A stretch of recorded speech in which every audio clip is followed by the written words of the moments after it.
잘 주무셨습니까? 잘 쉬고 오셨어요? 어제 집에 들어가서 문 연다고 그 문 손잡이 잡았다가 손 떼면서 아 뜨거워 이러면서 들어갔었는데 제 요 밑에 주택 2층 살거든요. 그러니까 볕이 계속 그 2층 벽에다가 쬐고 있으니까 이 벽이 익어가지고 뜨뜻해져 있는 거예요. 집 안에 들어가서 안에 벽을 이렇게 손을 대도 뜨뜻하고 여러분 잘 주무셨습니까? 어제 밤잠 설치다가 몇 번이나 깨다가 지금 나왔어요.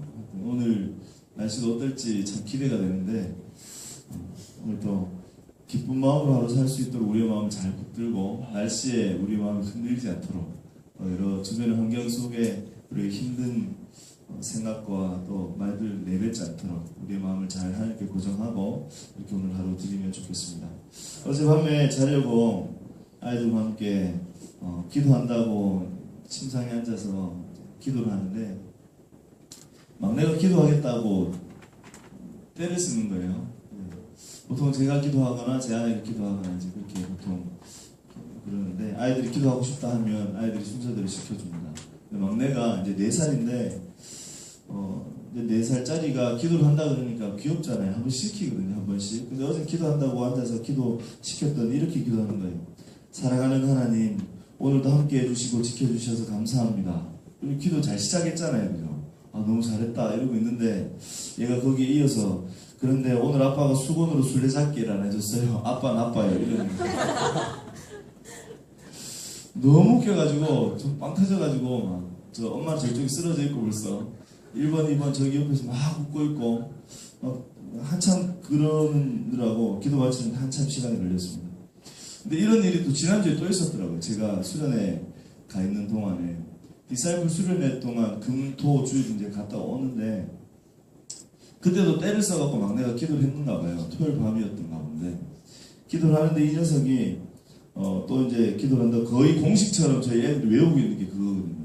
사랑하는 하나님, 오늘 하루도 지켜주시고 함께 해주셔서 감사합니다. 그러고 난 다음에 뒤에 이제 뭐 오늘 하루 죄 지은 거 있으면 용서해 주세요. 이렇게 이제 애들이 나름대로 좀 지들도 순서가 있어요. 근데 그날도 사랑하는 하나님, 오늘도 함께 해주시고 지켜주셔서 감사합니다. 그런데 오늘 아빠가 수련회 갔어요. 오늘 집에 안 온대요. 이러는 거예요.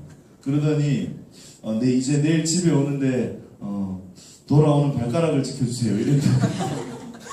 여러분 뭐 기도하려는지 여러분 아시겠어요?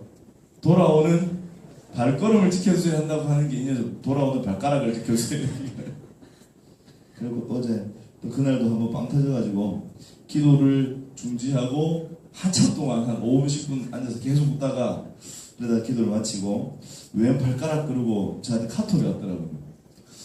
주성이가 오늘 제 아내가 당신이 위해서 기도했다고. 근데 얘가 이렇게 기도했다고. 돌아오는 발가락을 지켜주세요.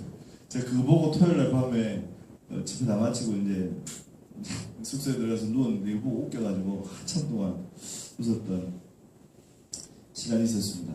그런데요, 그 아이들이 같이 있다 보면 재밌는 일이 너무 많이 있어요. 너무 행복하기도 하고 기쁜 일도 참 많이 있습니다. 그런데 그 중에 한 번씩 아이들을 통해서 이 속이 홀랑 뒤집어지는 날이 있어요. 이게 뭐 어떻게 뭐 주체할 수 없을 만큼 애가 속을 뒤집어 놓는 그런 날들이 있거든요. 그런데 어느 날 주성이가 3명 같이 놀다가 형하고 누나하고 같이 놀다가 제 마음에 들지 않았던 모양이죠. 막 땡깡을 부리고 있는 겁니다. 보통 그러면 이제 왜 그런지 물어보고 막 이렇게 하는데 상황이 보니까 주성이가 그냥 때를 쓰는 거예요. 그래서 가서 이렇게 지켜보고 있다가 제가 주성아 이렇게 부르면 이제 보통은 이제 목소리가 달라진 걸 느끼니까 아이들도 이제 반응을 하잖아요. 근데 그렇게 부르니까 얘가 모른 척을 하는 거예요. 못 들은 척 이렇게. 못 들은 척 하고 있는 거예요. 그래서 얘를 여러 번 부르다가 이제 강주성 이러니까 옆에서 주은이와 한성이는 이제 그 소리를 듣고는 분위기가 이제 심상치 않다. 아빠가 보통 저렇게 부르면 조금 있으면 이제 혼나거나 불려가거나 이렇게 된다는 걸 알고 있기 때문에 애들이 분위기 파악을 하고 이렇게 쳐다보고 이렇게 물뚱물뚱 이렇게 하고 기다리는데 3번은 그런 거 없으니까 무조건 때려 쓰는 거예요. 계속 그러다가 이제 불려가지고 이제 혼나는 경우가 있습니다. 아이들이 잘못을 했을 경우에 와서 아빠 제가 잘못했어요 이러면 거기서 그냥 끝이 납니다. 왜냐하면 아이들이잖아요. 너무 어린 애들이잖아요. 그러니까 4살짜리가 잘못을 한다 한들 뭐 얼마나 큰 잘못을 하겠어요.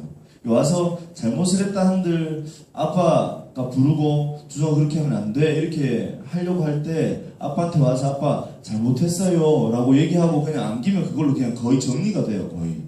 그런데 거기서 떼를 쓰거나 피하면 거기에서 이제 점점 일이 더 커지는 거예요. 아이들을 보면서 그런 생각 참 많이 합니다.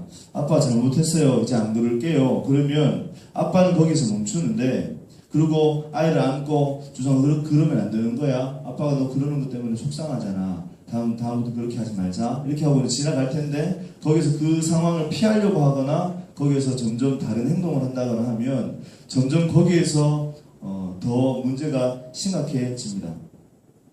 오늘 성경에 보면 아이가 문제를 직면하지 않고 회피하려고 할 때 문제가 더 커지는 그런 상황처럼 오늘 성경에 보면 두 부류의 사람이 나오는데 한 부류의 사람들이 이 문제를 직면하지 않고 회피하려는 그런 상황을 보게 돼요.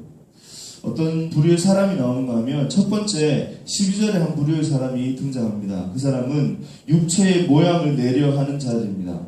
말하자면 이 사람들은 율법을 지키는 것에 신경을 쓰는 사람들이에요. 오늘 성경에 그 부류의 사람과 더불어 한 부류의 사람이 더 나오는데 그 사람들이 너희라고 불리는 갈라디아 교인들입니다. 육체의 모양을 내려 하는 자들은 그들이 할례를 받으려 하는 것은 그리스도의 십자가로 말미암아 박해를 면하려 함이니라고 합니다. 할례를 받으면 그리스도의 십자가로 인해 받게 될 핍박을 면할 수 있다는 거죠. 그리스도의 십자가만 구원의 근거가 된다는 복음을 살짝 바꾸는 겁니다. 십자가도 중요하고 그 십자가의 예수 그리스도도 중요한데 그 십자가를 믿는 그 믿음, 예수 그리스도가 나의 구원자라고 말하는 그 믿음과 더불어서 율법의 그 행위를 지켜내는 것이 중요한 구원의 수단이 되고 중요한 구원의 이유가 된다는 것을 말하는 것입니다. 그들이 이렇게 말합니다. 성경에 보면 갈라디아 6장 13절에 보면 같이 한번 읽으시겠습니까? 13절 시작. 할례를 받은 그들이라도 스스로 율법은 지키지 아니하고 너희에게 할례를 받게 하려는 것은 그들이 너희의 육체로 자랑하려 함이라. 13절에 뭐라고 얘기합니까? 할례를 받은 그들이라도 스스로 율법은 지키지 아니하는데 율법은 지키지 아니하고 할례를 받는 그 받는 행위 그 자체를 드러내긴 했지만 그 외에 다른 율법들은 제대로 지키지 않는다는 거예요. 왜냐하면 그들에게는 중요한 것이 겉으로 드러나는 모습들이기 때문에 그 내면의 율법을 지키는 그 마음은 그 정신은 어디 간 곳 없고 그 율법을 지켜낸 그 겉으로 드러나는 행위만 그들에게 중요하기 때문에 그들은 율법을 지키지는 않습니다. 그러나 그들에게 갈라디아 교인들에게 와서 너희들도 할례를 받는 그 율법 지킴이 필요하다고 말을 합니다. 왜냐하면 그들이 왜 그렇게 하는지를 성경은 그 이후에 말을 하고 있는데 너희에게 할례를 받게 하려는 것은 그 이유를 말하죠. 그들이 너희의 육체로 자랑하려 함이라. 그러니까 그렇게 율법을 지키는 사람들이 많아진다고 하는 그 세를 자랑하는 거예요. 그 많은 숫자를 자랑하는 거예요. 그들이 가지고 있는 그 영향력을 자랑하는 거죠. 그 영향력으로 그들이 구원받는 건 아닙니다. 그들이 그 영향력으로 그들의 옳음을 증명받는 것도 아닙니다. 그런데 그들의 모임의 수가 많은 것을 그들이 자랑을 하는 거예요. 이것이 옳다고 주장하고 싶은 것이죠. 비본질적인 것이 오늘 성경에 드러나 있고 본질적인 것이 성경에 또 드러나 있습니다. 여러분, 비본질적인 것은 할례와 같은 것들이 이미 그 율법에 관한 모든 문제들을 예수 그리스도가 이 땅 가운데 오시고 십자가에 못 박혀 돌아가신 모든 사건들을 통해서 율법의 모든 것들이 완성되었습니다. 그러므로 그로 인해서 구원받는 것이 아니라 예수 그리스도를 믿는 그 믿음 하나만으로 오직 그 믿음 하나만으로 구원받는다고 말하는 이신칭의 교리, 요 로마서에서 말하는 그 복음에 대한 메시지가 본질적인 것으로 전달되었음에도 불구하고 이방인의 교회를 향해서 여전히 할례를 행하는 것이 그들의 구원의 조건이 된다고 말을 하고 있는 사실인 거죠. 그런데 본질적인 것은 예수 그리스도의 그 십자가, 나를 위해 이 땅 가운데 오셨고 나를 위해 죽으신 그 죽음을 믿는 그 믿음, 이 본질적인 것이라는 겁니다. 한국 기독교의 초기에 복음이 전해지던 그때에 강화도에 있었던 일이라고 합니다. 강화도에 참 많은 사람들이 예수 믿는 것을 밀어내고 예수 믿으라고 전하는 선교사들을 밀어내는 그 과정 속에 선교사님들이 그 강화도 지역에 들어가서 복음을 전하려고 하는 중에 고민을 많이 했다고 해요. 그 고민하던 선교사님들이 조선인들이 교회에 오려고 하면 그들이 익숙한 분위기에 교회여야 하겠다. 그러니까 그들이 왔을 때 이 교회 공간이 그들에게 익숙한 공간이어야 하겠다라는 생각을 했다는 거죠. 그래서 그 교회 공간을 한옥으로 만들었다 해요. 한옥으로 교회를 마련했다 해요. 이 생각들은 한국 교회에 조선이라는 그 나라 안에 복음이 전해지던 선교사님들이 그렇게 많이 해 오셨더랬어요. 그것은 참 큰 그분들의 노력이었습니다. 그런데 강화도의 선교사님들이 했던 생각들이 거기에서 조금 더 한 걸음 더 나아갑니다. 어떤 정도였냐면 그분들이 이런 생각까지 하게 됩니다. 조선에 살고 있는 사람들은 불교의 영향을 많이 받아 있기 때문에 아마도 절의 그 분위기와 이 모습들이 그들에게 영향력이 많이 남아있을 거다. 그러니까 교회 이 내부의 모습과 교회 겉으로 보았을 때의 모습이 절간의 모습과 좀 비슷하면 어떨까라는 생각조차 했다라는 거예요. 여러분 한번 생각해보세요. 교회 들어왔는데 절 같아. 불상 있는 자리에 강대상에 놓여있고 이런 분위기면 여러분 좀 어떨까요? 근데 그런 생각을 했다는 거예요. 여러분 만약에 교회가요 절의 그 형태의 모습, 외관의 그 절의 모습으로 지어졌다면 여러분 어떤 생각이 드실 것 같아요? 그러면 교회라고 할 수 있을까요? 그래도 교회라고 할 수 있을까요? 그래도 교회이죠. 그래도 교회입니다. 왜요? 그 교회 건물은 본질이 아니거든요. 그 교회 건물은 비본질적인 거거든요. 그런데 선교사님들이 그 비본질적인 것을 고쳐내고 비본질적인 것을 이렇게 잘 조정하는 것을 통해서 복음이 들려지게 하고 복음이 잘 전해지도록 본질적인 그 복음에 대한 요소들, 교회가 교회되게 하는 그 본질적인 요소들은 타협하지 아니하고 비본질적인 것들을 수정함을 통해서 그 나라에 그 민족에 복음이 잘 전해질 수 있도록 문화를 만들어가는 거죠. 성경을 공부하다 보면 상황화라는 것을 얘기합니다. 상황화. 어떤 것인가 하면 그 민족과 그 나라만이 가지고 있는 독특한 문화를 밀어내지 아니하고 그 문화와 그 민족이 가지고 있는 생각들의 익숙함을 잘 조화롭게 만들어서 본질적인 그 복음을 그 속에 집어넣는 것을 상황화라고 주로 말을 합니다. 상황화의 가장 대표적인 것이 한국 기독교의 새벽 기도회와 통성기도 같은 것들입니다. 여러분 천지신명께 정한 수를 떠놓고 빌던 우리네 조상들의 어머니들의 기도를 여러분 들어보셨을 거예요. 새벽 아주 이른 시간에 달 앞에 서서 정한 수를 떠놓고 거기에 정성껏 빌던 것이 우리 이 민족의 그 정서 속에 있었습니다. 그랬기에 그 정서 속에 가지고 있었던 그 천지신명께 빌던 그 기도를 이제 그 하나님께 비는 것으로 하나님께 기도하는 것으로 이것을 자연스럽게 바꾸어낸 거죠. 물론 성경에 예수님께서 기도하셨던 대목이 새벽 미명에 일어나 기도하셨던 습관을 우리 성경에서 볼 수 있습니다. 그런데 성경에서 새벽 기도회가 있었다는 것을 성경에서 본 적은 없을 거예요. 새벽 기도회는 성경에 드러나지 않기에 새벽 기도회가 성경에 드러나는 문화는 아니었어요. 근데 한국 기독교에 있어서 아주 중요한 것으로 새벽 기도회를 통해서 수많은 영향력이 드러나게 되었죠. 통성기도회도 마찬가지입니다. 전 세계적으로 이 통성기도라고 말하는 코리아 프레어라는 그 방식이 전 세계적으로 원래 있었던 그런 문화들은 아니었다고 하죠. 1907년에 평양 대부흥회 때 한 선교사님이 일어나서 성령의 뜨거운 역사로 기도하는 중에 우리 성령의 인도하심을 따라서 2-3명 일어나서 같이 한번 기도해 주면 좋겠습니다 라고 했을 때 그 자리에 20명이 벌떡 일어나서 소리 질러 기도하기 시작합니다. 근데 선교사님이 그 장면을 보고는 이렇게 얘기합니다. 우리 다 같이 이렇게 기도할 것이 아니라 우리 모두가 소리내어 하나님 앞에 간절하게 기도합시다. 그랬을 때 그 자리에 모여있었던 수백 명의 성도들이 소리를 내어서 간절하게 기도할 때 그곳에 있는 선교사님 그것을 보고 아주 크게 놀랐다고 해요. 선교 보고를 드릴 때 한국 기독교는 희망이 있다고 얘기하고 이곳에 놀라운 부흥 역사들이 일어나고 있다는 것을 보고하고 난 이후에 점점 더 그 통성기도의 분위기가 한국 교회를 주도해 가기 시작합니다. 그를 통해서 기도가 뜨겁게 일어나게 되는 것은 한국 기독교에 있어서 아주 중요한 일들이 되었죠.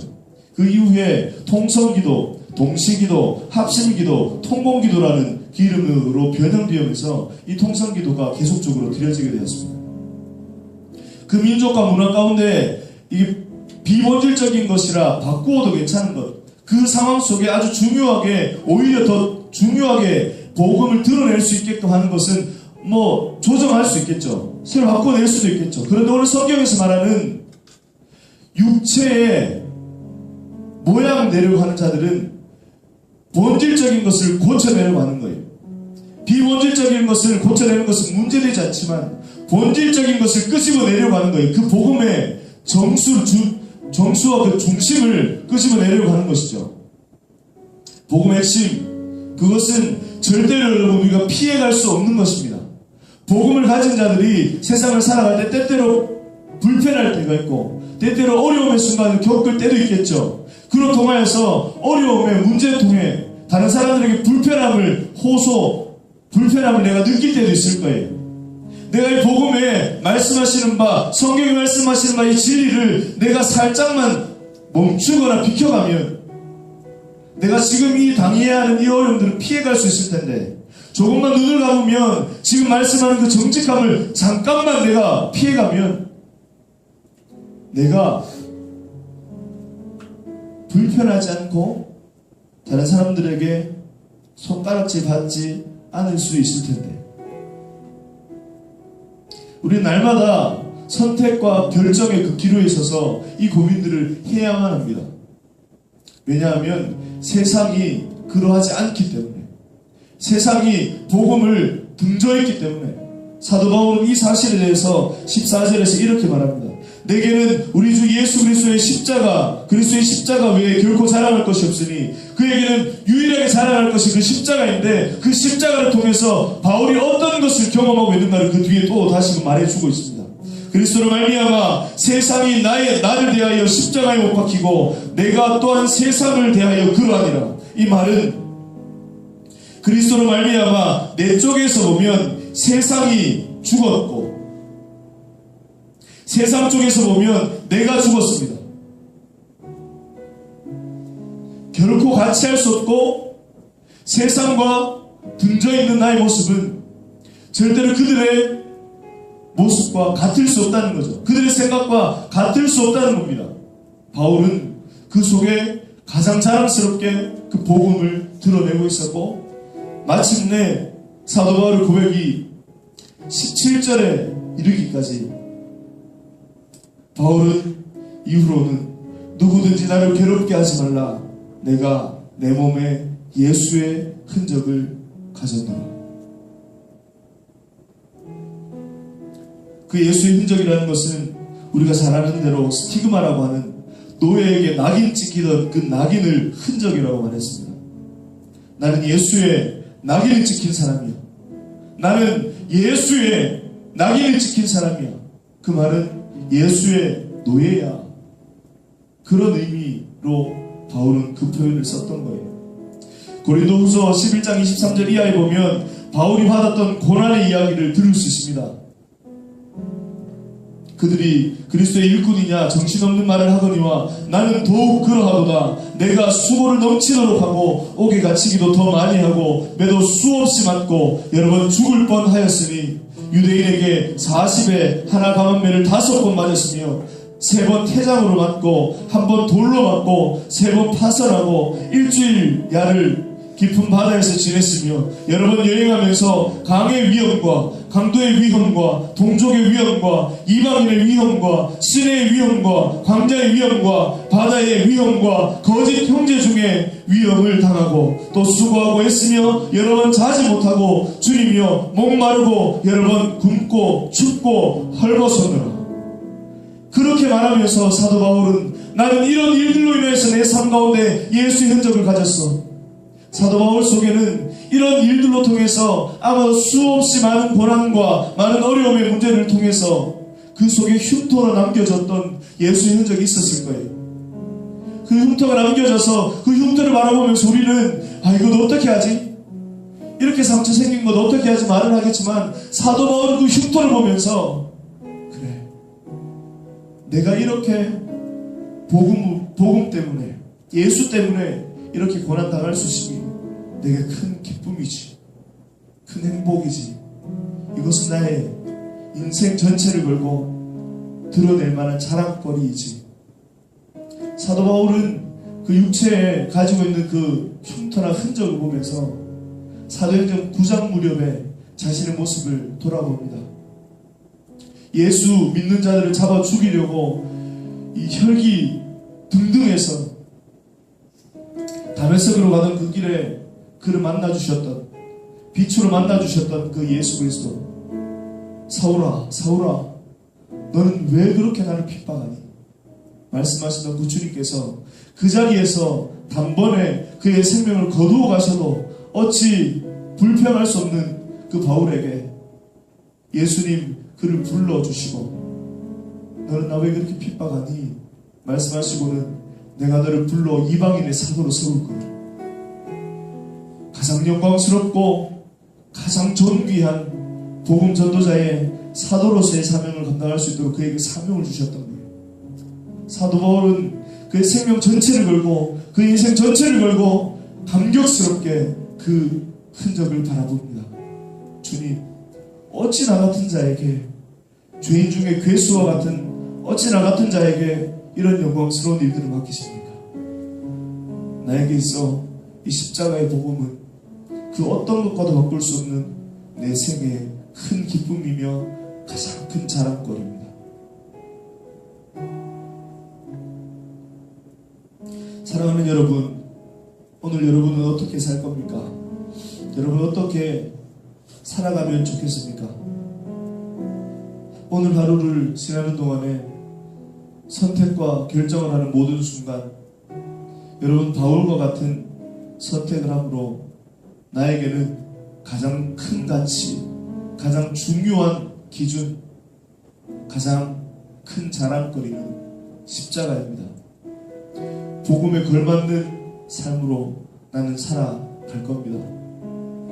그렇게 말하고 선택과 결정의 기로에 서서 모든 일을 처리하고 진행하시겠습니까?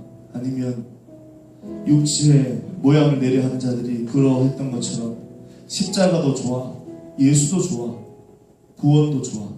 그런데 그 자리에 슬쩍 비껴서 유대인들이 말하는 그 핍박을 면하게 하기 위해서 할례를 행하고 복음에 물을 타고